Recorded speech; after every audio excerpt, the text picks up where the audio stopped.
Welcome to the Banker Lamp. Please enjoy the video. In this video, I will explain how to change brake pads on a Chrysler Town and Country. Before you begin, gather all necessary tools such as a floor jack, jack stands, a lug wrench, and a C-clamp. Always ensure your vehicle is parked on a flat, stable surface and use wheel chocks for added security. Loosen the lug nuts on the wheel you'll be working on, but do not remove them yet. This initial preparation is crucial for a smooth and safe repair process.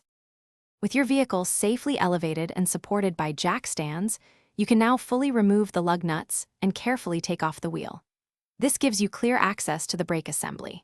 Next, locate the two caliper guide pins, usually secured with a 7mm or 13mm wrench.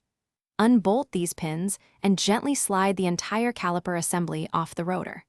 Remember to hang the caliper with a wire to avoid stressing the brake hose.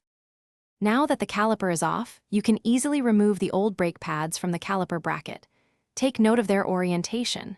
Before installing the new pads, you'll need to compress the caliper piston. Use a large C-clamp or a specialized brake caliper tool to slowly push the piston back into its bore. This creates space for the thicker new pads. Once compressed, carefully install the new brake pads into the bracket, ensuring they fit snugly.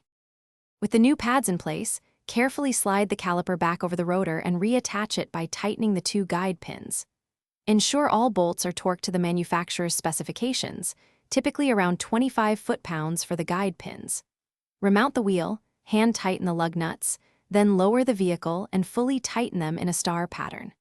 Finally, before driving, pump the brake pedal several times to seat the new pads and restore firm pedal pressure. Thanks for watching. If this was helpful, leave a like and consider subscribing. See you next time.